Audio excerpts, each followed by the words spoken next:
खबर शामिल करते हैं इस्लामाबाद से। यहां चेयरमैन बिलावल भुट्टो जरदारी ने कहा है कि पाकिस्तान पीपल्स पार्टी सदर, चेयरमैन सेनेट और स्पीकरशिप के लिए उम्मीदवार खड़े करेगी। सदर के उम्मीदवार आसफ अली जरदारी होंगे। कोशिश करेंगे सिंध और बलूचिस्तान में भी हुकूमत बनाएं। आवाम को यकीन दिलाते हैं कि पार्लियामेंट में मसाइल हल करेंगे। Chairman Peoples Party Bilawal Bhutto Zardari की न्यूज़ कॉन्फ्रेंस। मजीद तफसीलात सरदार ताहर महमूद की इस रिपोर्ट में। पाकिस्तान पीपल्स पार्टी के चेयरमैन बिलावल भुट्टो जरदारी ने कहा है कि पाकिस्तान पीपल्स पार्टी सदर, चेयरमैन सेनेट और स्पीकरशिप के लिए उम्मीदवार खड़े करेगी। सदर के उम्मीदवार आसफ अली जरदारी होंगे। कोशिश करेंगे सिंध और बलूचिस्तान में भी हुकूमत बनाएं। आवाम को यकीन दिलाते हैं कि पार्लियामेंट में मसाइल हल करेंगे। उन्होंने पाकिस्तान पीपल्स पार्टी के सेंटर एग्जीक्यूटिव कमेटी के इजलास के बाद मीडिया ब्रीफिंग के दौरान कहा है कि CEC इजलास में सियासी और मुल्क की सूरत हाल पर बातचीत की गई।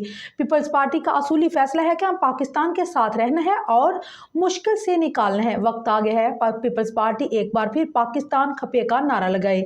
पाकिस्तान पीपल्स पार्टी के पास वफाकी हुकूमत बनाने का मैंडेट नहीं है, इसलिए फैसला किया गया है कि वजारत उज़्मा नहीं लेंगे। मैं वजारत उज़्मा का उम्मीदवार नहीं हूँ। उन्होंने कहा है कि इस वक्त PTI, मुस्लिम लीग और पीपल्स पार्टी के साथ हुकूमत बनाने के लिए मैंडेट नहीं है।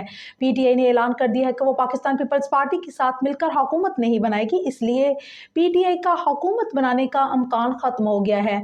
मुस्लिम लीग नून कौमी असम्बली में बड़ी जमात है। मुस्लिम लीग नून ने हमें हुकूमत में शामिल होने की दावत दी है। पाकिस्तान पीपल्स पार्टी ने फैसला किया है कि वफाकी हुकूमत में कबीना में वजारतें नहीं लेगी, कबीना का हिस्सा नहीं बनेगी। हुकूमत की तश्कील यकीनी बनाने के लिए मुस्लिम लीग नून के वजीर आजम को वोट देंगे। उन्होंने कहा कि अवाम ने इलेक्शन में हिस्सा लिया है। अवाम अब मजीद सियासी अदम इस्तेहकाम नहीं चाहते।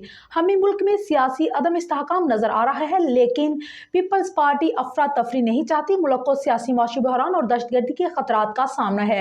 हुकूमत साजी के अमल और सियासी इस्तेहकाम के लिए एक कमेटी बनाई है। यह कमेटी तमाम सियासी जमातों के साथ राब्ते करेगी। कोशिश करेंगे कि पाकिस्तान को बहरानों से निकाला जाए। CEC ने नून लीग के हवाले से काफ़ी इतराज़ात उठाए कि हम उनके साथ हुकूमत में रहे, हमें काम नहीं हुए। बिलावल भुट्टो ने कहा है कि माजी के इलेक्शन की तरह मौजूदा इलेक्शन पर भी तहफ़्फ़ुज़ात हैं। CEC ने इतराज़ात उठाए। लेवल प्लानिंग फील्ड धांधली से मुतल्लिक CEC ने फैसला किया है कि एहतजाज और इतराज़ात के बावजूद इलेक्शन के नताइज को कबूल करेंगे।